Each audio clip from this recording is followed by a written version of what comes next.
Et merci pour cette invitation, qui est une contribution à la réflexion et surtout à votre travail, qui, je le sais, est quotidien,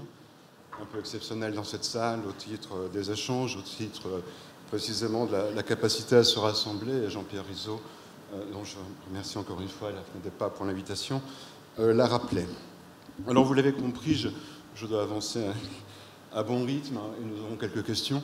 et dans l'esprit qui est le nôtre, donc de favoriser aussi l'échange avec la salle,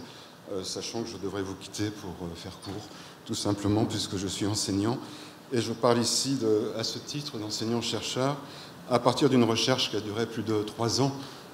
qui comporte la période Covid, et qui portait sur les âgés, les très âgés en société. Comprenons, dans mon enquête, dans mon étude, et au moment où je parle, et de qui je parle des plus de 85 ans, c'est-à-dire des gens qui sont nés avant 1945, alors qu'on sait qu'il y a une parole collective sur l'âge et sur les vieux qui se met en place, qui se formalise un peu, mais qui est plutôt portée par une génération née en 45 et après 45, qui s'inquiète, ou en tout cas qui effectivement pose la question morale et politique du devenir du sujet vieux en société. Mais pour ma part, je me suis intéressé à ceux qui étaient déjà là, que j'appelle les pionniers du grand âge, qui sont très souvent nonagénaires, parfois centenaires, 103 ans, 104 ans, mais qui sont tous au-dessus de 85 ans, puisqu'ils sont nés avant 1945. Alors, j'avais tout un petit propos sur la question qui m'était posée, évidemment, en introduction, mais ma foi, vous avez la réponse avec, d'une part, la contribution de Jean-Pierre Rizot, qui en a fait le résumé, mais effectivement, ce constat un peu désolant d'une absence d'une politique du grand âge, même si des progrès sont annoncés ou que des premiers pas sont exprimés, notamment au niveau de l'Assemblée nationale ou des parlements. Mais nous le savons, nous sommes depuis 15 ou 20 ans sur ce qu'on peut appeler une politique d'annonce, l'annonce d'une politique du grand âge, mais qui, au fond, témoigne aussi d'un désintérêt politique, voire d'un abandon des vieilles et des vieux du pays à leur sort. Et c'est bien évidemment l'autre dimension, à savoir qu'il y a une capacité individuelle à vieillir ou une manière individuelle de vieillir qui fait qu'on peut se retrouver dans les dispositifs en place, dans l'offre de services, dans la gestion de son quotidien, et vous en êtes les acteurs principaux, mais aussi qu'il y en a beaucoup qui perdent pied, et non seulement des vieux en tant que sujet, mais aussi des familles qui se retrouvent dans des situations qu'elles n'avaient pas prévues, et la plupart des choses sont imprévisibles dans l'accompagnement des vulnérabilités du grand âge, et qui se retrouvent aussi dans des situations de désarroi, voire dans des situations véritablement des difficultés qu'ils n'arrivent pas à surmonter, avec des choix qui ne sont plus possibles ou des décisions qui s'imposent à eux aussi en tant que famille, en tant que professionnels, en tant que collectivité. Je pourrais dire c'est vrai pour les mairies, c'est vrai pour les acteurs principaux de la gestion du grand âge, l'absence d'une politique, d'une coordination, d'une orchestration, d'un chef d'orchestre, d'une orientation, de buts, de goals qui sont recherchés, eh bien, met tout le monde un peu dans des situations de difficulté qui finalement s'agrègent, s'accumulent, faisant que les situations se cristallisent, se durcissent, avec parfois véritablement ce qu'on peut appeler des inégalités, des injustices, mais aussi des brutalités morales, des mauvais gestes faits finalement aux vieux et aux vieilles, alors que tout contribue pourtant à rappeler leur existence et à convoquer des moyens qui, dans une orchestration qui manque, se diluent, s'éparpillent, se superposent, se désagrègent, avec des situations pour le sociologue tout à fait inattendues et bien connues, notamment la sous-consommation finalement des ressources publiques à l'aune des individus, des sujets, avec véritablement des moyens qui sont mal utilisés. La dernière loi, vous le savez, en dehors de ce qui se prépare avec la loi du bien vieillir, la dernière loi importante concernait le vieillissement de la population française, celle de 2015 de Marisol Touraine, qui suivait le rapport de Luc Broussy, qui lui-même était dans une temporalité avec beaucoup de rapports, beaucoup de contributions. Je pense en particulier au rapport Libaud en 2015, qui pose la question du grand âge, de l'autonomie, qui pose la question de la vie en société, la vie du sujet, de la personne, de l'individu, du vieillard ou de la vieillarde en tant que personne, pour évoluer, continuer d'évoluer dans ce qu'il faut bien appeler tout simplement un rapport aux autres et rappeler son existence, c'est-à-dire, et c'est une des difficultés du grand âge, de continuer à être présent aux autres, d'exister pour les autres. Et c'est cette attente que l'on a à l'égard de l'acteur politique, à l'égard d'un dispositif, à l'égard de la société, c'est effectivement de ne pas oublier, effectivement de continuer à permettre de contribuer, c'est-à-dire d'exister. Ce constat il a été fait, je ne le développe pas, mais cette carence, on ne peut pas dire vide politique, ni même vide social, cette défaillance dans les formes de la solidarité à l'égard du sujet vieux, ma foi, recoupe d'autres phénomènes à peu près équivalents, c'est-à-dire les sujets vulnérables, les sujets différents, les individus qui ne sont plus comme les autres, qui ne roulent plus au milieu de la route de la vie active, eh bien cela se retrouve très facilement en marge, se retrouve très facilement dans des situations de discrimination, y compris sur ce qui leur est le plus nécessaire. Je pense par exemple à la santé. Il y a bien des situations de discrimination à raison de l'âge dans les prises en charge médicales, même si nous le savons, tout n'est pas possible. L'âge accumule les difficultés de santé, fait qu'elle, là aussi, elle s'agrège et que parfois il n'y a pas toujours de réponse, mais nous avons un système qui fonctionne de telle manière, et je pense en particulier par exemple aux médicaments, aux posologies, qui ne sont pas adaptés aux vieux. C'est-à-dire qu'il y a des médicaments avec une normativité de réaction, d'effets secondaires, mais à partir d'un certain âge, eh bien, les choses sont différentes, et bien, ce n'est pas forcément bien connu. Vous avez un autre phénomène qui est l'accumulation des médicaments, un traitement qui s'ajoute à un autre, sans que les spécialistes éventuellement se concertent, ou qu'un traitement est ajouté sans retirer un autre, faisant qu'une des premières maladies de la vieillesse, nous le savons évidemment avec les maladies cognitives, mais c'est aussi la iatrogénie, tout simplement la mauvaise connaissance de ce que j'appelle moi la gérontologie ou une culture gérontologique qui n'est pas suffisamment partagée, y compris parmi les métiers de la gérontologie, faisant que chacun peut agir de son côté ou dispose de sa connaissance sur un organe ou sur un état physique, sans tenir compte, je pense en particulier évidemment à toutes les pathologies cardiaques,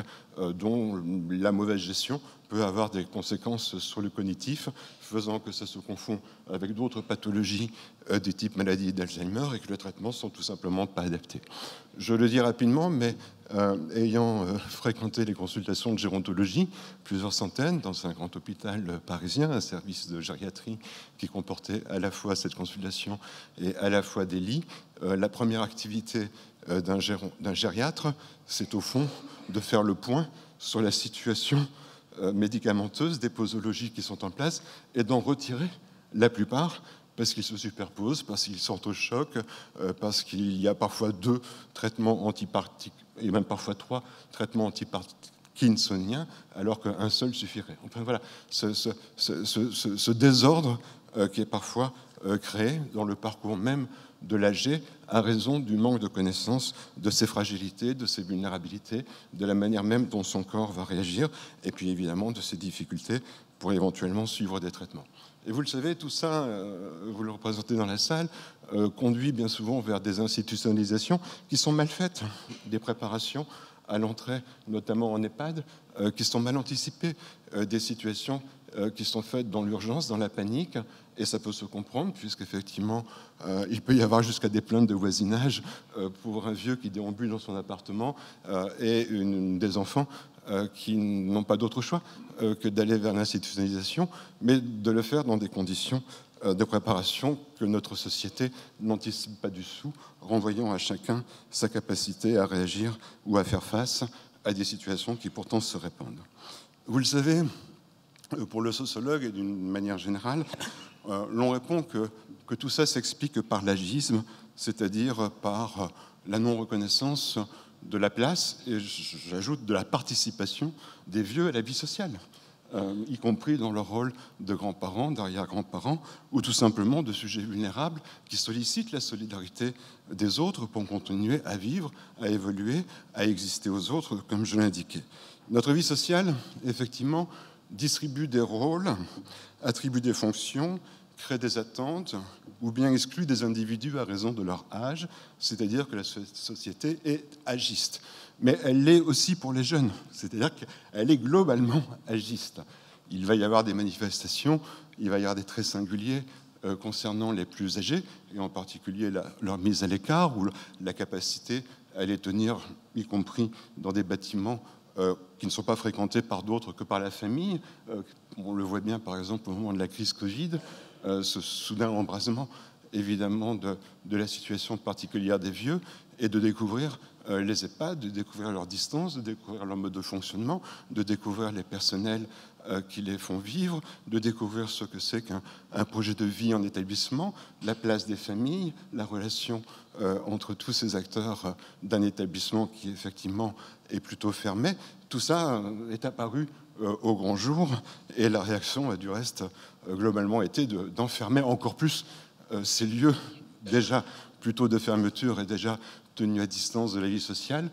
jusqu'à créer des situations dont, vous le savez, vous l'avez vécu, la plupart des personnels ne se remettent pas aujourd'hui encore. C'est-à-dire que la violence de ce qui s'est passé pendant 18 mois, et notamment pendant les premières semaines, a été à l'origine, au départ, d'une vague d'absence qui s'est aussitôt traduite par une vague de démission qui continue aujourd'hui. Ça a été évoqué hier. Mais c'est bien le choc de ce qui a été vécu à l'intérieur même des établissements, et vous le savez, avec une épidémie de décès en 3, 4, 5, 6 semaines qui était à peu près les effectifs qu'on en a sur une année, et une gestion véritablement isolée et pourtant solidaire à l'intérieur des établissements pour tenir la barre, et parfois même avec l'environnement qui s'est manifesté en solidarité, notamment de la part de voisinage des EHPAD, pour ne pas laisser cette situation dans la brutalité dans laquelle elle se trouvait.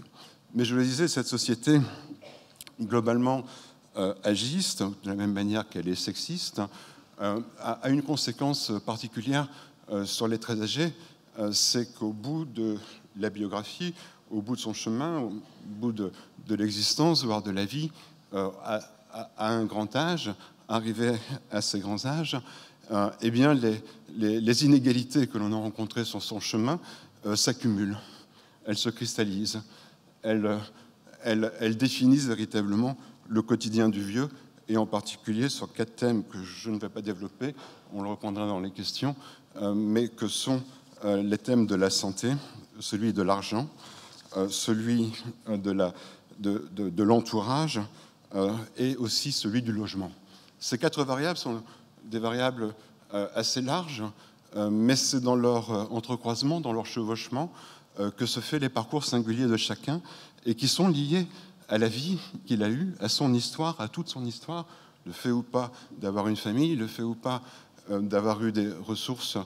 qui permettent aujourd'hui de compenser les manques du point de vue notamment de la solidarité, c'est-à-dire d'accéder au marché des seniors qui permet de vivre une plus grande autonomie, son état de santé que personne ne peut contrôler ou maîtriser, et qui là aussi va accumuler les événements qui se sont produits dans sa vie, et beaucoup de gens ont fait un cancer, beaucoup de gens s'en sont sortis, beaucoup de gens ont pu rechuter, d'autres n'ont pas connu ces maladies, mais vont découvrir le handicap qu'ils n'ont jamais rencontré, la vulnérabilité qui soudain s'abat sur eux à raison de l'âge, et parce que le curseur a avancé. Bref, tout se mesure à l'échelle du sujet en tant qu'individu, en tant que personne, et il n'y a pas d'autre possibilité, me semble-t-il, que de penser une politique du grand âge ou la place des vieux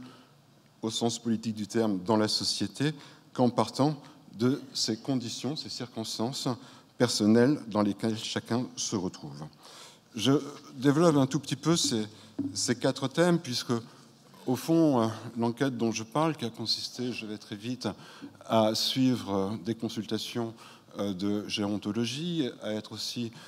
dans le service de lit, qui était de 35 lits dans l'hôpital parisien que j'ai fréquenté pendant plusieurs mois, a aussi consisté à se déplacer, et probablement dans la salle, certains en font partie, avec ce qu'on appelle les acteurs territoriaux de santé qui interviennent au titre de l'ARS, notamment dans l'expertise des domiciles, pour voir si les toujours possible de rester à domicile dans des circonstances qui ont mobilisé l'hôpital ou le médecin traitant et qui a pu donner l'alerte. Je pense par exemple à quelqu'un ou à des personnes qui font un malaise en dialyse à 92, 93 ans, un malaise cardiaque ou autre, qui vont être orientés vers les urgences, qui vont être éventuellement en service de gériatrie et qui vont revenir à domicile. À ce moment-là, une visite peut s'organiser pour optimiser évidemment ce retour à domicile et rendre possible de continuer à y vivre. Voilà, j'ai suivi pendant presque 2 ans des équipes d'acteurs territoriaux comme ça, de gérontologie, dans des interventions qui m'ont permis aussi de rencontrer les vieux. Et je l'ai fait la même chose avec une équipe mobile de gériatrie comportant médecins, infirmiers, psychologues, et qui, pareil, se rend à domicile. Ça se développe un peu. En tout cas, personnellement, je pense qu'on devrait développer des équipes mobiles de gériatrie qui interviennent directement aussi auprès des âgés et qui, là aussi, font du lien entre différents appareils de santé ou en tout cas qui permettent l'intervention d'un gériatre, ce qui me semble quand même aussi une nécessité et de développer ce métier qui, effectivement, a cet talent, je dirais, par rapport à d'autres enquêtes que j'ai faites assez longues sur les malades du cancer et en cancérologie. La plupart des interventions en cancérologie de la part de l'oncologue consistent à arrêter la vie sociale, à la mettre un peu en suspens pour se consacrer à ses soins et y mettre toute son énergie. En gériatrie, c'est un peu le contraire, c'est de rendre le social encore possible, c'est-à-dire au contraire, comme je l'indiquais, de temporiser un peu les situations d'alitement ou les prises de médicamenteuses pour permettre aux vieux de continuer sa vie sociale. Les consultations en gériatrie durent 30 minutes, en oncologie, elles durent 8 minutes. Grosso modo. C'est pour vous dire à quel point la médecine, vue du côté des vieux, vue du côté du sujet vulnérable, vue du côté des spécialistes qui sont en relation avec les institutions, les appareils de santé, eh bien, ma foi, contribue à faire que les vieux restent des acteurs, au sens citoyen du terme, c'est-à-dire qu'ils restent le plus possible présents aux autres dans mon approche de ce que sont les situations ou les nécessités aujourd'hui des vieux, c'est-à-dire de ne pas disparaître, de ne pas être oubliés, y compris dans les politiques publiques, mais bien d'intervenir, d'interagir et aussi de pouvoir décider pour eux-mêmes. C'est-à-dire, et c'est ça qui est attendu à mes yeux,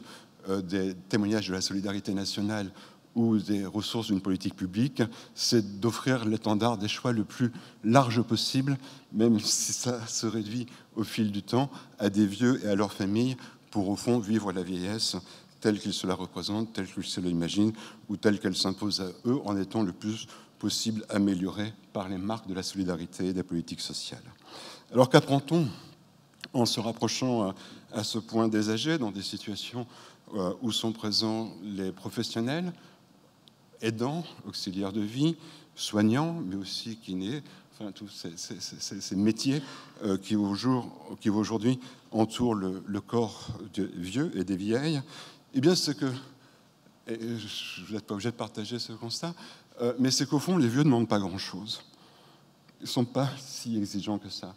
Par rapport à l'ampleur des difficultés, par rapport à l'ampleur des réalités, par rapport à ce qui se passe bien souvent dans leur famille, au fond,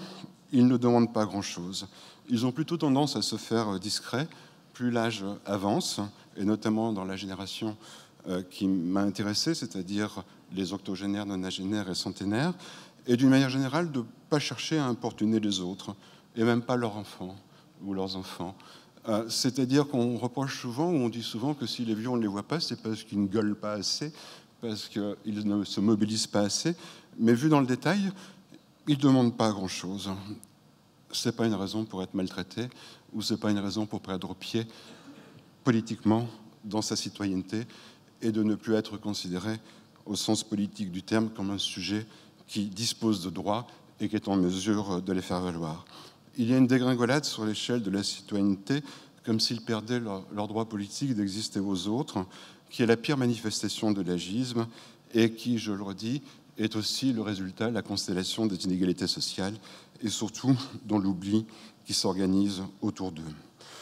Comprenons que l'oubli sociétal du grand âge nécessite des moyens, nécessite des politiques, nécessite une volonté collective, nécessite une expression qui manque aujourd'hui, et c'est ça probablement que l'on attend d'une loi, c'est l'engagement derrière, au fond, au titre de la loi, de toute la société pour rappeler que la vieillesse, vue comme une vulnérabilité, n'autorise pas à oublier les individus concernés. C'est là où je parle de culture gérontologique du pays et d'un déficit de culture gérontologique du pays que d'une attaque systématique sur la société et de faire de l'agisme un trait sociétal immuable et indépassable, en soulignant que nous avons finalement un manque de connaissance de ce que sont les vulnérabilités du grand âge. Nous avons un manque de connaissance de ce que sont les fragilités, les manques. Nous avons un manque de tolérance à l'égard des ambivalences. Tout le monde ne se dit pas vieux de la même manière et même pas au même âge, et vous le savez bien. Il y a des vieux qui commencent jeunes et il y a des vieux qui ne s'avouent jamais vieux. Les uns et les autres, évidemment, ont toute leur place, ou la même place, ou le même droit de vivre en société. Tout dépend des individus, tout dépend des situations. Alors j'avance un peu vite, où je nomme simplement les choses, où on se relance sur des questions, mais je voudrais dire qu'au-delà des catégories, au-delà des mesures, au-delà des tests, et vous le savez, qui se répètent auprès des vieux pour les faire rentrer dans des dispositifs qui déclenchent des ressources auxquelles ils ont droit avec des seuils, des plafonds. J'ai trouvé, moi, un terrain ou un tableau, je vais un peu vite, un peu plus phénoménologique, c'est-à-dire que les variables ne sont pas déterminantes au même titre. L'âge lui-même, je viens de le dire, ne donne pas une séquence précise. Des gens peuvent vivre dans un logement très très modeste, mais vraiment très très modeste, et avoir une bonne santé, des ressources vraiment modestes, et vivre bien avec l'aide d'un voisin ou la présence autour d'eux d'une auxiliaire de vie, ou tout simplement, et j'en connais plusieurs, qui ont un passage infirmier ou deux parce qu'ils sont diabétiques, et ça régule à la fois leur emploi du temps, ça régule leur alimentation, ça régule leur quotidien. C'est cette image-là que je tiens à proposer, à savoir qu'il n'y a pas de connaissances arrêtées sur qu'est-ce qu'être vieux, et ni d'ailleurs de constat définitif sur comment la société se comporte-t-elle à l'égard des âgés. Tout ça est mouvant, tout ça est mobile, tout ça est à portée de main, et ça a été dit tout à l'heure par votre président, Jean-Pierre Rizot. Tout ça est aujourd'hui quasiment sous nos yeux, et c'est la manière d'agir, c'est la manière d'utiliser ces ressources, c'est la manière d'évoluer dans la connaissance de ce que sont les vulnérabilités du grand âge qui vont effectivement s'accumuler dans les décennies qui viennent en termes de population, qui aujourd'hui permettent au fond toutes sortes de réponses. Et j'étais frappé par ce que vous disiez, Monsieur le Président, par le fait que vous découvriez tous les jours, en quelque sorte, quelque chose de positif qui se fait quelque part avec quelques-uns. Et c'est vrai, et c'est comme ça, je pense, avec cette fraîcheur, enfin, et pas du tout en étant accablé, qu'il faut avancer, parce que le fruit est mûr et on voudrait le prendre juste avant qu'il tombe, parce qu'il peut s'abîmer. Mais la question aujourd'hui, en tout cas je parle en tant que sociologue, la question aujourd'hui du vieillissement de la population est acquise. La preuve, ce sont les plus jeunes des vieux qui se mobilisent pour l'anticiper. Donc on a fait un pas en avant, ça a été dit, je suis dans exactement le même esprit. Il y a même du talent de la part des professionnels, il y a de l'humain, je l'ai évoqué sur ce qui s'est passé avec la Covid, et les domiciles, les EHPAD, les familles, la population. Il y a une capacité à faire mieux. Et c'est ça qui est un peu agaçant, c'est qu'on a vraiment l'impression qu'on perd du temps, et que dans cette perte de temps, on perd des gens. C'est vrai du côté des professionnels, c'est vrai aussi du côté des familles auxquelles je fais souvent référence, parce que l'image souvent est fausse, elle n'est pas correcte, de croire que les familles abandonnent. Et c'est dit de manière telle parfois que ça semble un peu systématique, le grand âge. C'est pas vrai. Toutes les enquêtes, en particulier celle de l'adresse, montrent que le temps familial consacré auprès d'un vieillard augmente au fil de ses difficultés, de ses vulnérabilités, de manière importante en heures consacrées. Donc voilà, il y a les bénévoles. Enfin, voilà, j'ai travaillé moi avec des mairies Vous parliez des résidences autonomie qui font un énorme effort aujourd'hui de préemption sur des logements qui les réadaptent pour permettre aux vieux de rester dans des villages, dans des petites communes, parce qu'il reste malgré tout un enfant, où il reste en tout cas les collègues de travail, où il reste des amis du club qu'on a fréquenté plus tôt, etc. Donc voilà, il y a une capacité, une humanité, une volonté qui peut-être n'est pas suffisamment politique, mais qui est aussi sociétale, de ne pas vouloir abandonner les vieux et la vieillesse à son sort. Merci beaucoup. Venez me rejoindre.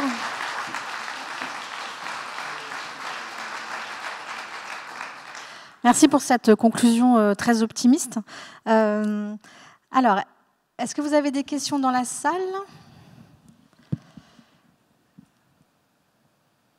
Alors, pour vous donner du courage, je vais poser la première. Ou la deuxième, voilà.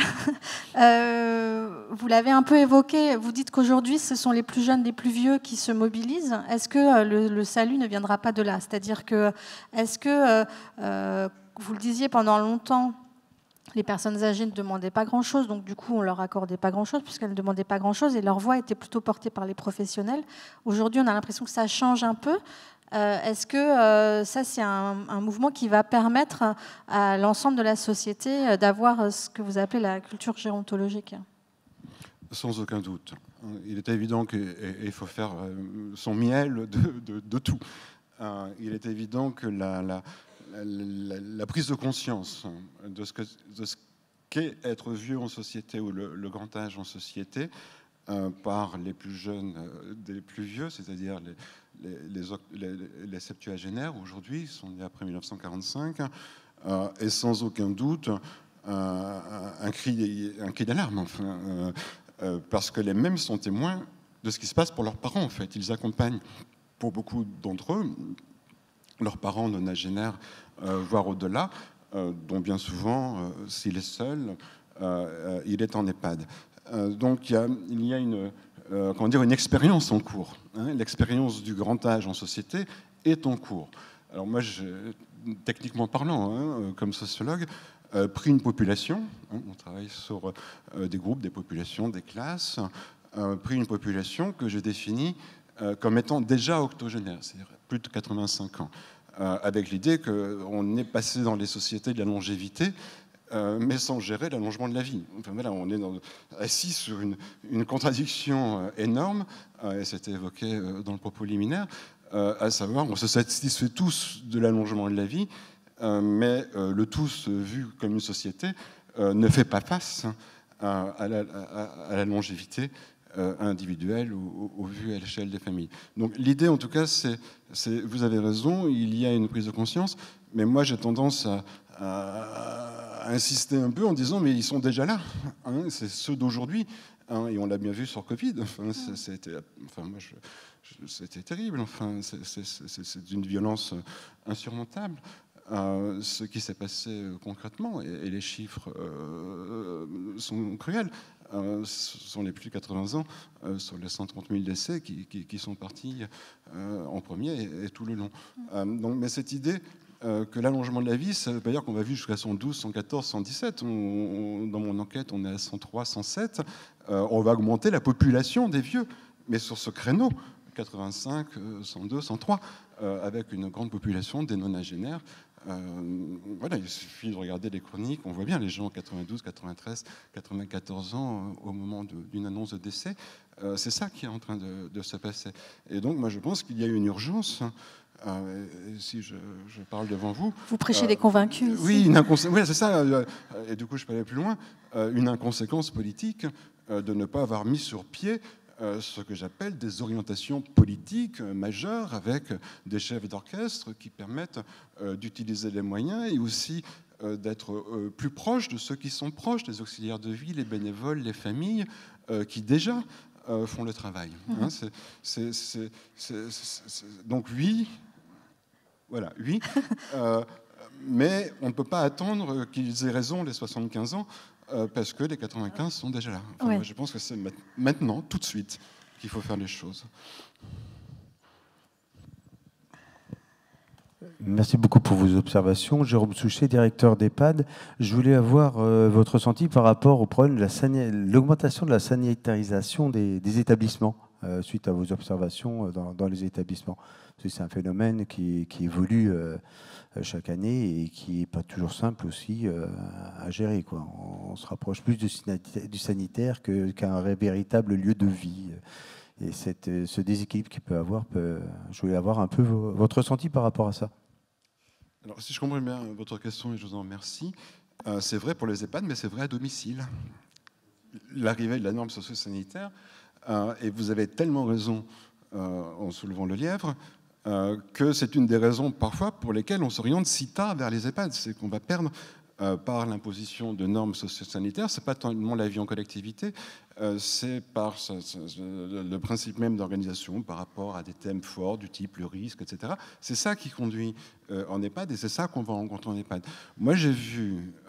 et je le raconte, des vieux et des vieilles qui faisaient tout pour rester en dessous des radars sociaux qui signalent leur vulnérabilité ou leur présence aux dispositifs sociaux pour ne pas déclencher la mise en œuvre d'un mode de vie qui ne leur convient pas, avec des horaires de repas qu'ils choisissent plus, voilà. Donc, et d'aller très loin comme ça, c'est-à-dire de ne pas rentrer finalement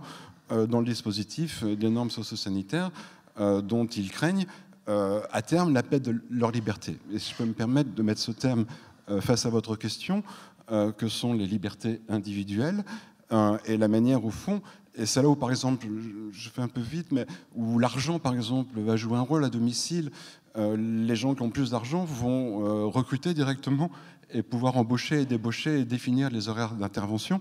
de leurs auxiliaires de vie, alors que ceux qui dépendent vraiment de l'APA, grosso modo, et des dispositifs sociaux, malgré leurs efforts, malgré les associations que vous représentez dans cette salle, eh bien, se voient imposer ne serait-ce que des horaires qui ne leur conviennent pas et de ne pas avoir la main, puisque, vous le savez, les prestations de l'APA sont directement versées aux professionnels et pas directement aux individus. Dit autrement, votre question est non seulement fort juste, ou en tout cas parle beaucoup, mais c'est aussi, et ça je n'ai pas pu le développer, parce qu'on ne met pas suffisamment le vieux au centre de l'action sociale ou de l'aide qu'on va lui procurer. C'est-à-dire qu'il perd la main, il perd pied, et bien souvent on l'accuse de perdre la tête, alors qu'en fait non, il n'est pas content, il est en colère, c'est pas ce qu'il veut, et il y résiste. Oui, mais ce hiatus, j'allais dire gap, mais ce hiatus qui fait qu'effectivement, au nom de normes socio-sanitaires, on nuit à la liberté des individus, qu'ils soient en EHPAD, mais c'est vrai aussi à domicile. Voilà. Ça répond à votre question en disant que, voilà, que la sanitarisation n'est pas forcément un bon virage. Est-ce que vous avez une autre question, une autre réflexion ? Alors, pour terminer, moi, ce qui me frappe dans votre discours, c'est que vous avez dit l'expression chef d'orchestre plusieurs fois. Et en fait, on a l'impression qu'à chaque étage, il manque un chef d'orchestre. C'est-à-dire, pour les gens eux-mêmes, c'est-à-dire quelqu'un qui les aide à construire un petit peu l'environnement qu'il leur faudrait pour bien vieillir, que ce soit chez eux, dans un établissement, enfin, peu importe. Et puis au niveau national, il manque un chef d'orchestre pour justement avoir une vision et se dire, ben voilà, il y a, comme vous le dites, il y a l'allongement de la vie qui ne veut pas dire qu'on va tous vieillir jusqu'à 150 ans, mais qu'il y a le nombre de personnes qui vont avoir 80 ans vont être plus nombreuses, et là, il faut faire quelque chose pour elles. Donc est-ce que voilà, vous déclinez cette notion de chef d'orchestre à tous les étages, si je peux dire ? Oui, c'est le talent du chef d'orchestre, qui serait effectivement quand même ce qu'on peut appeler une politique publique du grand âge. Mais vous avez raison, je le dirais avec mes mots, il y a un problème de conception de ce que c'est que d'être vieux, ce que moi j'ai souligné sous le défaut de culture gérontologique. C'est pas toujours c'est pas qu'on veut faire du mal, mais on fait mal dans la manière d'intervenir ou d'agir. Par méconnaissance et désintérêt ? Non, par méconnaissance ou des intérêts, non. Par habitude de fonctionnement, même ce qui a été dit sur les normes socio-sanitaires, Les normes socio-sanitaires ont leur logique, mais ce qu'elles produisent n'est pas le résultat attendu par le sujet vulnérable lui-même qui dispose. Voilà. Donc on a une torsion qui se fait des choses. Mais un problème de conception et de connaissance de qu'est-ce que c'est que d'être vieux, enfin, je pense, je m'avance là-dessus, mais vraiment ce que j'appelle la culture gérontologique et les gérontologues. Et la deuxième aspect, donc, c'est l'organisation. Un problème d'organisation avec des échelles où les chefs d'orchestre éventuellement se reproduisent, mais aussi se confondent les uns les autres, se diluent. Je ne sais pas, enfin, vous le savez, vous, dans la salle, mais lorsqu'on prend le portail de l'ensemble des services de médecine, mais sociaux, ou autres associations, etc., sur un territoire auquel le vieux peut prétendre, ça peut être avec 25 ou 30 entrées entre les différentes spécialités. Voilà, enfin, il y a maintenant des registres enfin, voilà. Et les professionnels l'utilisent, mais les familles l'utilisent, les vieux eux-mêmes cherchent à un moment donné un relais, une réponse. Mais voilà, le mot est trop fort, mais c'est le foisonnement, enfin, voilà, au sens d'une jungle aussi, parce que c'est ceux qui circulent le mieux sur Internet, c'est les familles qui ont le plus de ressources. Voilà. Et c'est dans ce cadre-là que je dis que les inégalités s'accroissent. Hein. Nous sommes dans une société inégalitaire, mais le fait acquis, c'est que plus vous êtes vulnérable, plus vous accumulez des inégalités qui se superposent, qui interagissent les unes à l'égard des autres, faisant que sans être fondamentalement agiste, une société peut être à l'origine de discriminations multiples qui elles-mêmes se superposent, interagissent, s'ajoutent avec, vous l'avez dit ce matin, aujourd'hui une situation, il faut vraiment lutter contre ça, et je suis heureux d'être avec vous dans cette salle parce que vous faites partie de ceux qui luttent, provoque un certain découragement, y compris dans les rangs des professionnels, un découragement du côté des familles et un abandon du côté des vieux, alors que tout concourt à faire qu'on puisse avancer ensemble et effectivement répondre à la situation du vieillissement de notre société. Nous avons tout pour le faire. Tout. On va s'arrêter là. Merci beaucoup, Monsieur Bataille.